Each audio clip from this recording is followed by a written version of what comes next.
Hoje falaremos sobre furto e afeto.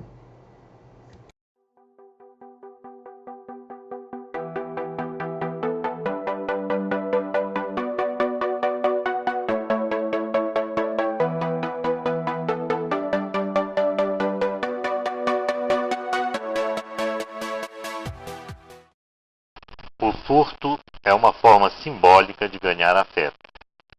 Todos nós aprendemos a furtar na sociedade civilizada porque precisamos preencher de vez em quando os nossos sacos vazios de afeto. Não importa se o que temos está em forma de patrimônio, objetos, dinheiro, capacidade intelectual, talento, prestígio ou qualquer uma outra condição que nos permita sentir satisfação e felicidade. A nossa identidade pessoal precisa de algo que nos preencha de alguma forma, que nos faça sentir que temos alguma importância para nós e para os outros. Com o desenvolvimento da sociedade industrial, a humanidade experimentou uma série de transformações rápidas no que diz respeito às suas aquisições internas, ou seja, nos sentimentos, princípios e valores individuais que a vivência da cultura nos imprime. Isso pode ter modificado nosso comportamento. Furtar significa incorporar, colocar para dentro algum valor, algo de muito importante para alguém ou para nós. Como o ato de furtar não é aceito socialmente e, muitas vezes, vem acompanhado de reprovação e punição, é comum a pessoa que furta experimentar variados sentimentos como medo, vergonha, excitação, apreensão, prazer, etc. É como ser apanhado em flagrante num gesto infantil e primário que remete ao mais fundo e escuro local da nossa intimidade afetiva. É uma forma proibida e angustiante de manter contato com os outros e conosco mesmo. Todos nós ou já sentimos desejo de furtar ou já furtamos alguma vez na vida. Não interessa o valor do que foi furtado, e sim o ato simbólico do furto. O afeto e o furto estão fortemente associados e presentes dentro de todos nós porque vivemos em uma sociedade cujo estatuto central é o de ter ou possuir para ser visto, amado ou admirado. Quem já não ouviu contar casos de pessoas que furtam livros, plantas, canetas, isqueiros, obras criadas por outros, objetos de avião, de restaurantes e de tantos outros lugares? Todos furtamos. Na maioria das vezes não sabemos explicar de onde se originam esses impulsos estranhos, o que estamos querendo preencher com esses furtos e quais as mensagens afetivas que estão contidas neles. Mas, mesmo assim, furtamos. Somos ladrões de afeto e estamos sempre insatisfeitos com as nossas repetidas e arriscadas investidas. Há 3 modalidades de furtos: os grosseiros, os medianos e os leves ou sutis. Há quem use a violência para retirar do outro aquilo que deseja para si. Há os que mentem para poderem adquirir mais um pouco do que poderia ser adquirido se falassem a verdade. Há os que representam durante muito tempo, utilizando-se de vários artifícios para conseguirem, afinal, os seus objetivos de ganhar alguma coisa. Alguns donos de supermercados, lojas, empresas de diversas naturezas furtam nos preços porque sentem que estão perdendo alguma coisa ou poderiam ganhar um pouquinho mais e tentam justificar com elegância a coerência desses furtos. Diferentes prestadores de serviços usam seus truques para conseguir alcançar os mesmos objetivos. Pai e filho, irmão e irmão, amigo e amigo, patrão e empregado, homens e mulheres, todos nós fazemos das nossas relações humanas, com frequência cada vez maior, um espaço de ganho material, sinônimo e código de ganho afetivo, para alcançarmos o nosso objetivo de plenitude interna. A nossa voracidade no ganhar, no entanto, nunca nos preenche porque não consegue atingir o centro do nosso verdadeiro desejo, o afeto, atributo importantíssimo para o equilíbrio constante do psiquismo e muito raro nos dias de hoje. Tão raro que é preciso furtá-lo por não ser concedido facilmente de forma aberta e gratuita. Estranhamos muito e sempre foi muito difícil para nós compreender a vida e os relacionamentos das sociedades humanas naturais, que nos mostra claramente uma rica e complexa rede de experiências afetivas, econômicas, religiosas e muitas outras. Há quem os chame de povos primitivos ou de indígenas. Há os que os considerem atrasados, preguiçosos, sem tecnologia, pré-letrados ou pré-colombianos. Inveja, desinformação, negação da realidade, etnocentrismo, não interessa a razão. Lá eles não conhecem o furto, assim como o conhecemos aqui, porque não há necessidade de furtar numa sociedade que guardou dentro do seu espaço cultural um lugar privilegiado para o afeto.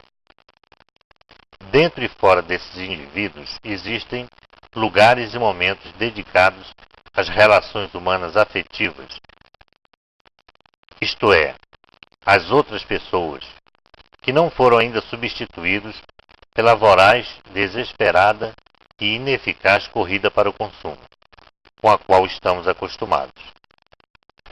Quando um índio guarda por algum tempo um objeto desconhecido, trazido por um civilizado para a aldeia, por simples curiosidade, não é um furto. O verdadeiro furto se origina do impulso ou da compulsão em apropriar-se de alguma coisa pela necessidade de preencher algum vazio afetivo pré-existente e gerado por um modo de viver que não reservou um lugar especial para o afeto no terreno dos contatos entre as pessoas. Não sabemos e não temos informações de fontes idôneas sobre a ocorrência de furtos nessas sociedades naturais, porque não é da natureza humana equilibrada o desejo de fazer contatos interpessoais através do furto.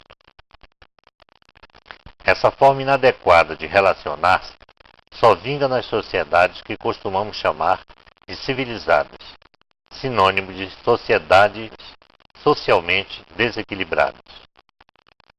Social, econômica, religiosa e afetivamente desequilibradas. Outras civilizações mais antigas já percorreram o mesmo caminho, que estamos insistindo em repetir e se deram mal. Desapareceram e não existem mais.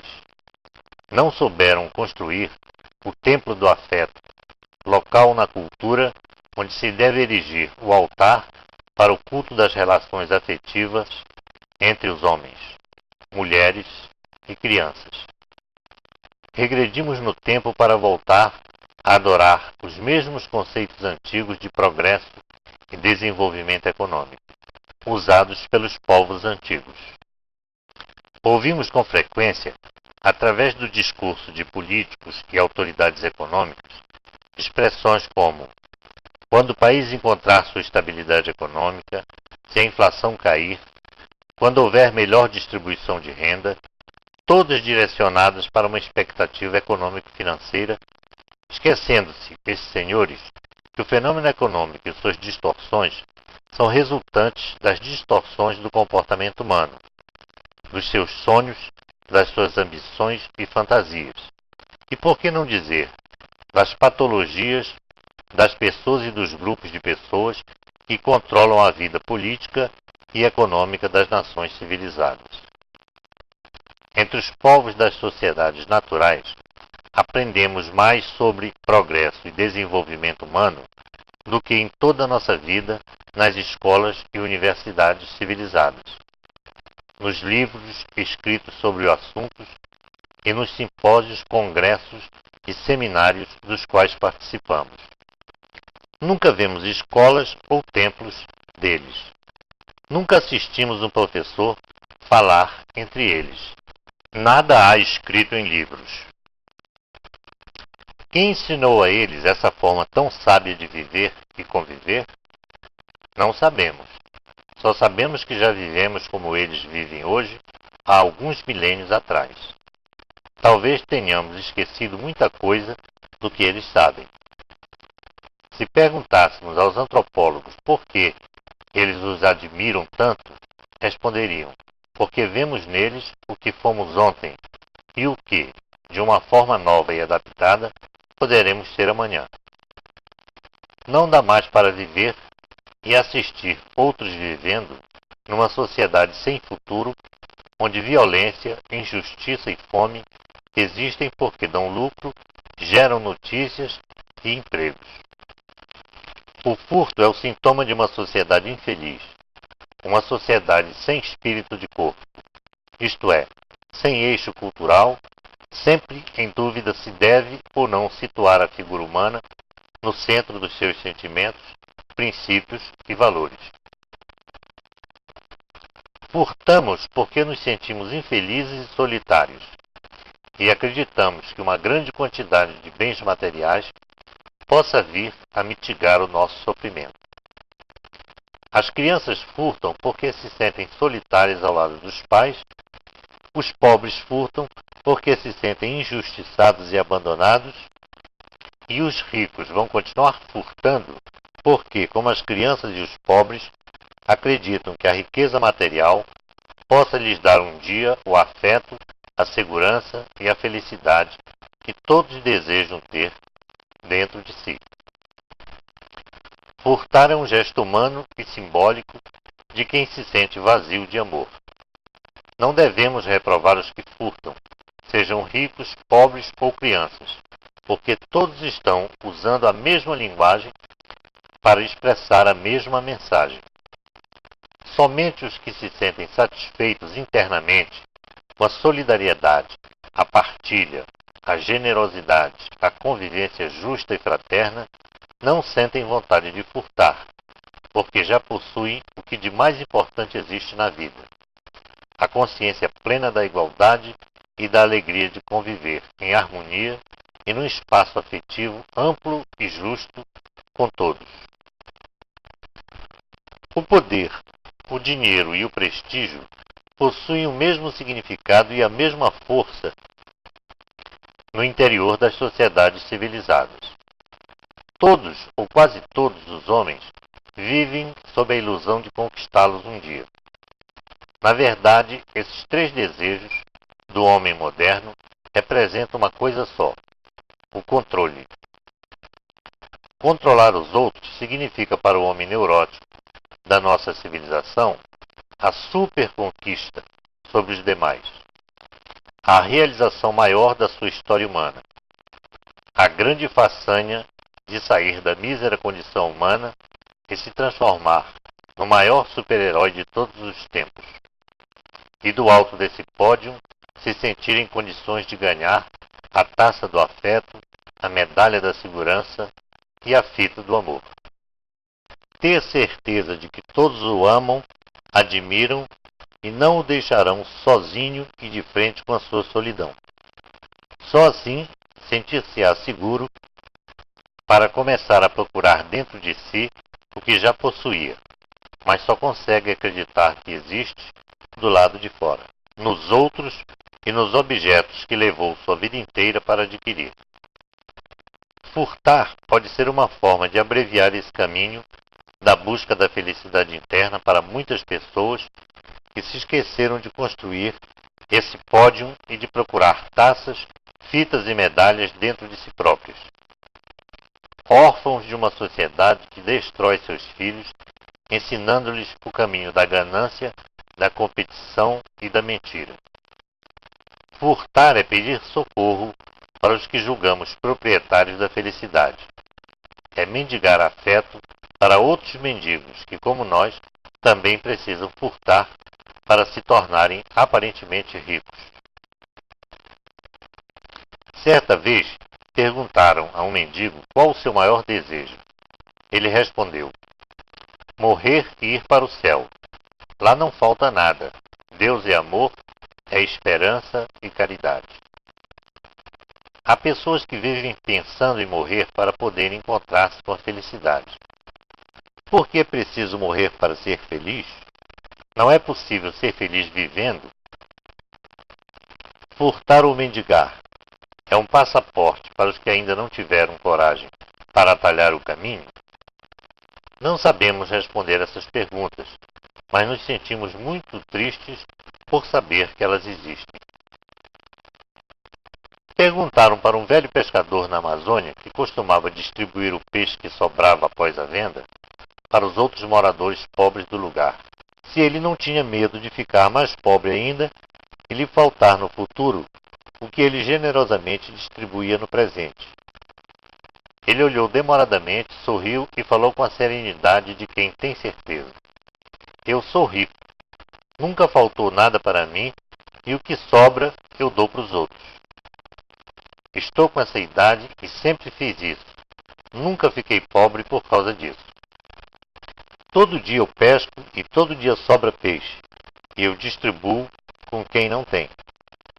Quando fico doente ou não posso pescar, sempre encontro quem me dê. A riqueza está dentro da gente e da natureza, meu filho. Não acredite nessas mentiras que ando inventando por aí. De onde você é? Como é seu nome? Quer um peixe para você? Eu tiro do meu. Tem mais lá em casa. Muitos ainda não acreditam que uma sociedade é um corpo só, constituído de vários órgãos, que são os povos, de vários tecidos, que são as culturas, e de várias células, que são os homens, mulheres e crianças. A nossa casa é o planeta. A nossa água são os oceanos, rios, riachos e lagoas. As nossas plantas são as florestas e os campos. E o nosso alimento é o amor. Quantos já entraram nessa casa e já saíram dela? O que fizeram durante a sua permanência provisória? O que faremos nós, os ainda residentes? Furtaremos os outros moradores para que possamos ocupar os melhores e mais confortáveis lugares da casa? Cada um é dono apenas dos seus bens internos, ou seja, dos seus sentimentos, princípios e valores de caráter, e do seu livre arbítrio, tão dono que os leva consigo após a morte. Somos e seremos sempre usufrutuários dos bens materiais enquanto vivermos, nunca proprietários, pois a morte nos ensina que o conceito de propriedade é uma frágil ilusão. Cada experiência afetiva pessoal é intransferível e única. Sentir não é ter, é só sentir. Quando sentimos uma alegria, não nos tornamos proprietários dela, só a sentimos. Nossos sentimentos morrem junto conosco. Nossos bens serão distribuídos entre os vivos. Só pararemos de furtar quando nos sentirmos próximos uns dos outros, quando essa proximidade for verdadeira, quando nos trouxer alegria, justiça e paz. Quando, espantados, olharmos com atenção uns para dentro dos outros e virmos a nossa própria imagem refletir-se do interior do outro e voltar para nós inteira e igual. A nossa imagem de pessoas inteiras não pode ser vista em qualquer espelho. Só a nossa consciência é capaz de refletir essa imagem que tanto desejamos ver. Furtar é uma mensagem de amor, de falta de amor.